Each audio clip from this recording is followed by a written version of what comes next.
How's it going, everybody? Welcome to the ride review, the 2012 DL650, also known as the V-Strom. It's a motorcycle that I bought after being sick for a very long time, and I bought it because I got an urge to get a middleweight adventure bike that wasn't going to be too heavy, that was going to be safe to ride my kids, and also not bust my wallet to pieces.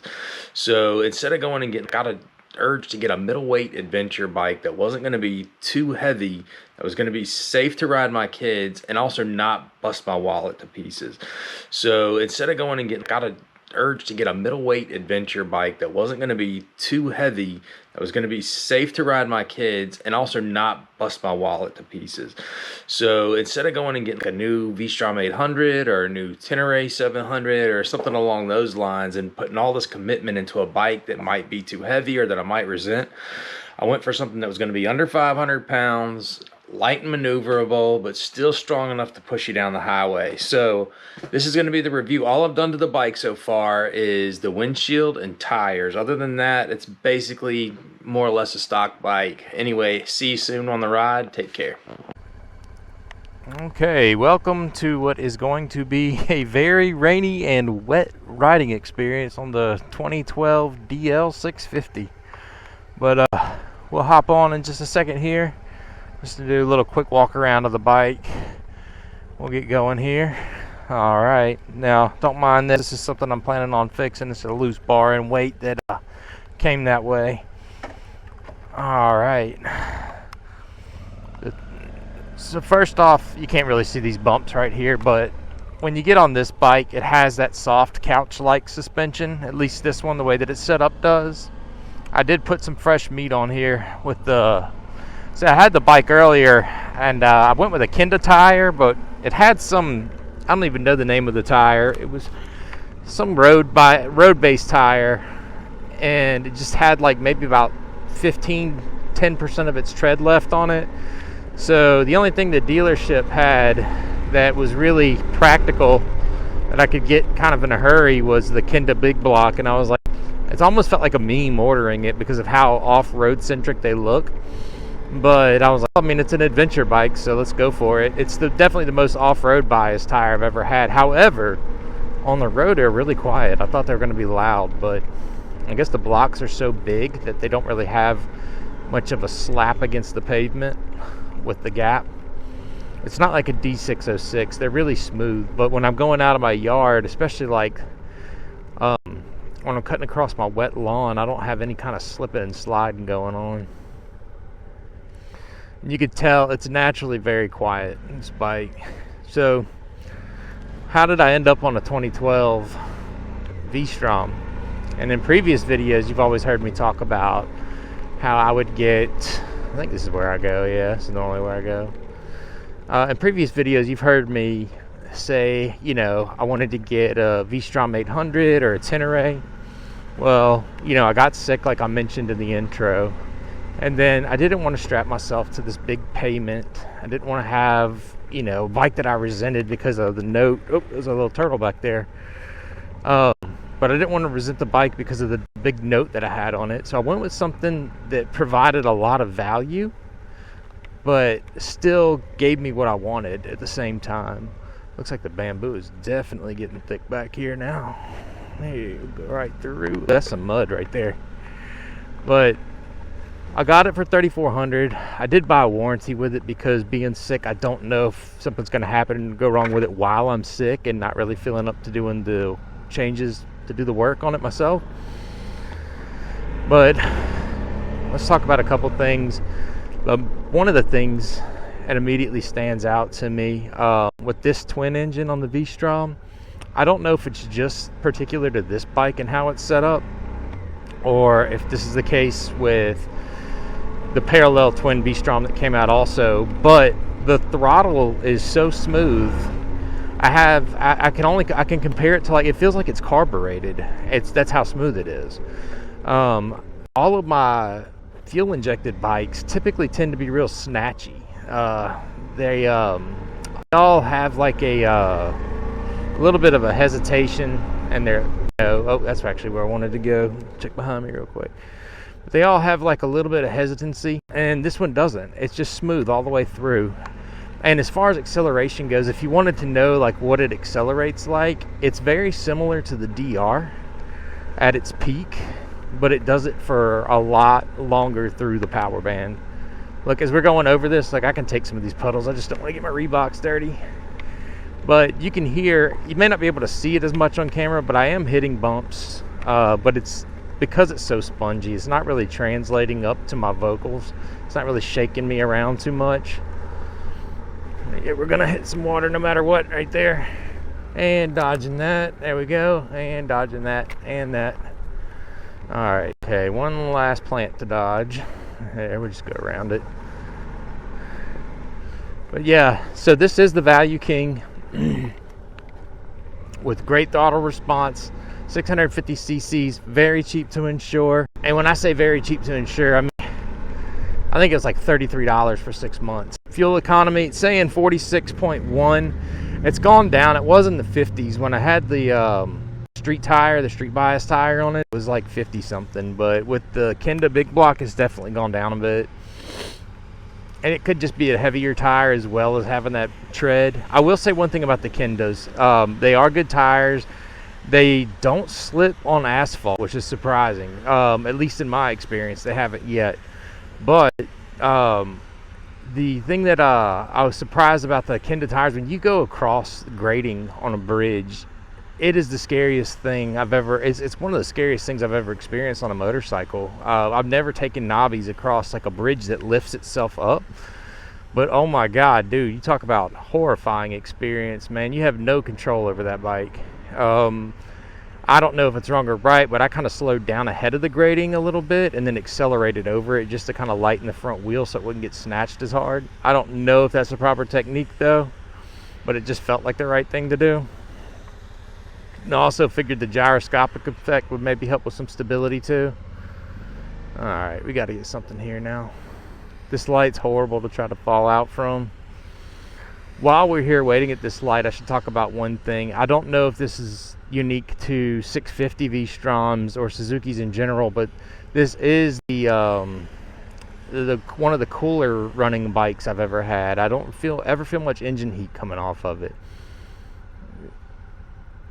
In fact, there's so little engine heat that comes off of it, you can get kind of cold in the wintertime. But the fairings do a good job of protecting, like right where your knees are. Let's go ahead and we're going to have to do this. Alright. Poise ourselves for a turn. Nobody's behind me. Good to go. Got enough of a gap. Alright. I think some states have it where if the light's red, you can turn as long as you have the clear path to do so. But smooth acceleration, the tires nice and grippy. The wind protection was terrible when I first got this bike. I had the guy, I think the previous owner was a little bit shorter than me, and so the windscreen came up to about right here, and the wind used to beat me to death. And then I went for a Calci XL windscreen, and that's been a blessing. That has been outstanding. I've loved that. Right now my head is, it's not in any sort of air mass at all. Like it's just in its little, like that little cocoon of tranquility. I like it. I don't hear the engine very much. I don't have a whole lot of road noise. It's a really peaceful bike to ride. Now the kids love it, and I told you I would get an ABS bike for the kids because I wanted them to be on something safer. Now the front brake's fantastic. The rear brake, and they say this is just characteristic of this year. Doesn't feel right to me though. But the rear brake, when you get on it pretty hard, you can feel it pulsating. And someone said that's just kind of like, you know, the more antiquated ABS systems are just that way. I'm lugging it. I probably shouldn't be doing that. But the antiquated ABS systems were all kind of like that. I've never had an ABS bike before. This is my first ABS bike. My Cross Tour might have had it. I cannot remember. I know it had like TCS, so I wouldn't be surprised if it had ABS. I don't remember feeling that pulsating though ever on the Cross Tour if it did have it. But yeah, it feels like the brakes kind of drop out and it starts activating that like stop and go action though on the ABS. So I don't like that. And hopefully that's just a small thing to fix. Hopefully that's not actually how the bike's character is, and it's just something that new pads and a flush will fix. I think the rear pad is probably got 40% left. All right. Yeah, this motor lugs really well. I'll be in like 6th gear sometimes at 37, and I do that sometimes on the DR, but the DR lets you know when you're lugging. That single cylinder, it's good, 1st, 2nd, and 3rd gear, but in 5th, if you're not going fast enough, the bike lets you know. But this bike, it pulls a lug really well. I love the steering feel too. You're very connected to the road. If it doesn't have a slipper clutch, it feels kind of like it does. I did that in rain just now, dropping into 1st gear at 25 and did not slide. And if you're wondering about rain, I prefer to ride in the rain. It's kind of peaceful for me. But especially when you've got this, and it's not pulling a vacuum because it's got the cutout in the middle, so it makes it even that much more tranquil. But yeah, the Kenda tires, the only thing I've heard negative about the Kendas, if you do like that style of riding, if you're an 80-20 person, someone told me that the TKC 80s have a little bit of a harder compound and that they will last a little bit longer. And I do notice that these Kendas already look like they're kind of wearing thin a little bit, and I'm maybe have 300 miles on them, maybe 200-300 miles at most. I do like the red line being at 10, and I do like the fact that this power band and the way that the power's set on the bike, you get most of it down low. You get it at like 2400 and you keep it until 7K. So it doesn't really drop out too fast on you. And I'm familiar with this from a long time ago. I've seen this screen on my old, I think it was on my Gixxer 750, had a very similar looking styled screen. If I could go back in time though, in college, I would have just gotten this bike and just been like, hey man, get this bike, put a top case on it, save yourself a bunch of parking tickets that you will inevitably get, and not have to worry about traffic, because I lived in LA at the time.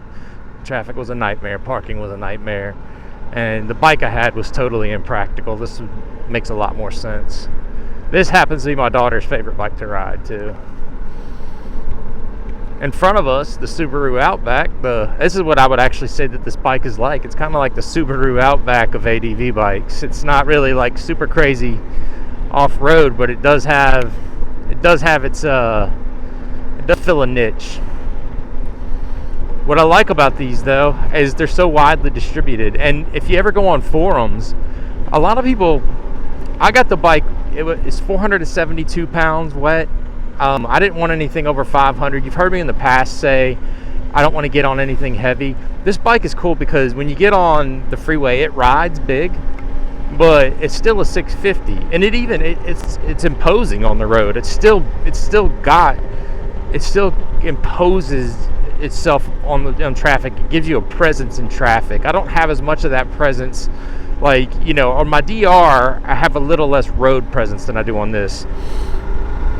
But for $3,400, you can get a bike that's going to take you all the same places as the new Trans Alp, as the new V-Strom. Maybe not the DE model, but definitely the RE model. It may not do it as well, but it'll do it. Okay. We're going to go to this pretty hotel. We're going to ride through here. There's just some nice curves that you can take when you go in it. And then we'll shoot down the highway and head back up this road. I love the rearview mirrors. Very stable, not buzzy at all at speed. When you get moving in these things and you're going down like the interstate, you don't have any kind of fuzz in the rear view at all. It's all real nice and calm and stable. I like a big fat rear view mirror. I don't care about aesthetics. I care about function. Function always rules over anything in my book. This bike is a utilitarian wet dream. If you're somebody that appreciates function over aesthetic and beauty, then this is it for you.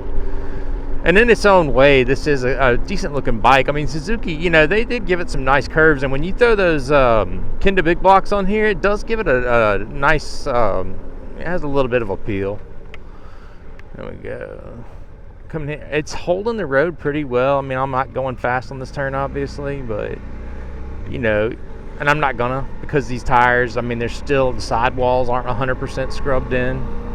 And on a rainy day, that's not something, you know, it'd kind of be stupid to go down at 25 miles an hour trying to show turning just because you want to show turning for a video.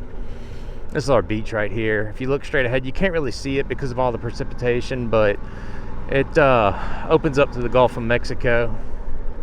We'll hop out on this highway here in a second too. I just want you to see how the acceleration looks on it. A lot of people have this idea when they're looking for bikes like these. They say, I want a bike that's a unicorn. I've found personally that the unicorn is really two bikes. It's typically a combination of two, and sometimes you can get those two for less than you can get a new bike. So say I think a DL650 or a DL1000 or even the V-Strom 1050 as your road bike, any heavier to mid-weight adventure bike, something that can go multiple states, and then a light dual sport, which for me light is anything under 400 pounds. Nice acceleration, it's so smooth the whole way, and I feel so stable at speed, by the way. But light's anything under 400 pounds, so you can still go cut off in trails. I could put my DR on single track with a few modifications and be relatively comfortable with it most of the time. But I think the unicorn is really that combo. I don't think that you're going to get the unicorn in one per se, because you get they got, what is it, the CF Moto's got that 450, the Ibex and the Himalayan and all that. They try to go for that unicorn. But the minute you throw a passenger on the back of that, if you're over 200 pounds and your passenger's like 180, then you're going to be in a situation where it doesn't feel like the unicorn. But like this bike, it handles that weight. When I'm on and I have a passenger, the only time I really notice it is merging at highway speed. And that's while we're rolling. Accelerating on is fine. I say it's got great acceleration. I love the engine sound. It's actually perfectly well powered, but yeah, there's going to be drawbacks. Once you can never find exactly one thing or the other. I'm going to shut my windscreen just to make it a little nicer sounding for you. But yeah, that unicorn, you can really do it any way with any sort of pairing of bikes. Like you could have a Versus 1000 and you could have a KLX 300. I would consider that a unicorn combination. You can have a DRZ 400 and a DL 1000. I would consider that a unicorn combination, because you've got one that you can still go do a long distance run with. You got one that you can take people on to go ride them around, and then you've got one for your single track and trail days that you can throw in the back of your truck and bring somewhere. So yeah, I've always seen the unicorn as being more of two bikes, not one. Just my take. Dude, we get down the highway so easy, and I love having this 6th gear. Now, I will tell you, when you have a 6th gear, you're just reaching for a 7th. I do it all the time. On the interstate, I do it. Not on this highway because it's a little bit slower, but definitely when we go to places like, when we go over to Ocean Springs and I have to hurry there and I get on the interstate and I'm doing like 75, I'll reach for a 6th gear. Now at 75, this bike's totally stable. See right there, I got the pulsing. I don't like that. And I had to slow down kind of fast, which I also don't like. And I started just putting a little bit of pressure on the back brake. And then you saw what happened. It looked like it was like I was coming up on that car pretty fast. But it's because I could feel that pulsing in there. So I have to do a majority of the stop with the front brake. I try to do them evenly, but it never works out that way. But with the warranty issue with the warranty going on with it, I could look at that issue though. I'm going to take it in and see what's going on. I don't like that, especially now in the rain when I felt it. This is our downtown area. You've seen this in the DR650 video if you've looked at that. We're just coming in from an opposite way though. All right. Yeah, I would have saved a good bit of money had I gotten this bike. And at the time, I knew this bike was out there. I knew it existed, and I knew it was more practical. But I just was buying into the belief back then that you needed that leader bike power, and you don't. But you do need balance. You do need enough power. You don't need too little power, but you do need enough. And this bike is enough. If I had to rate everything, I would say like your handling, it handles like it handles like a good standard. Your engine, this engine is in so many bikes, a number of bikes rather, not models, but just number wise, like the SV650, the Gladius, the DL650. This motor is bulletproof. It's good for 100,000 miles, so you got to rate this engine at a 10. But the tires, I'd give these Kendas maybe like a 6.5. I would say 6.5. I think the road grading part knocks them down a few points. Otherwise, it would be great. And also the wear, the speed at which they wear down. I'm gonna go wide here. The comfort is like a 9 out of 10. I could be on this bike all day. And then let's see, we talked about engine comfort. Oh, braking. Yeah, braking. So we'll give the rear a 4 and we'll give the front a 7. And then overall, man, I don't know. If you haven't tried a V-Strom 650 and you want to make a good economical decision on your motorcycling and you're looking for a unicorn, look for a used V-Strom 650. And then also look for a good used dual sport if you don't have any bikes at all. And that should be your unicorn. Straight ahead might look familiar. That is actually where I filmed my very first ride-along video on the DR. So that's where I started it. But thanks for riding along with me. Anything else you want to talk about, just talk in the comments. Write it down there. I appreciate y'all riding with me today. And until next time, please like and subscribe and have a great week. See ya.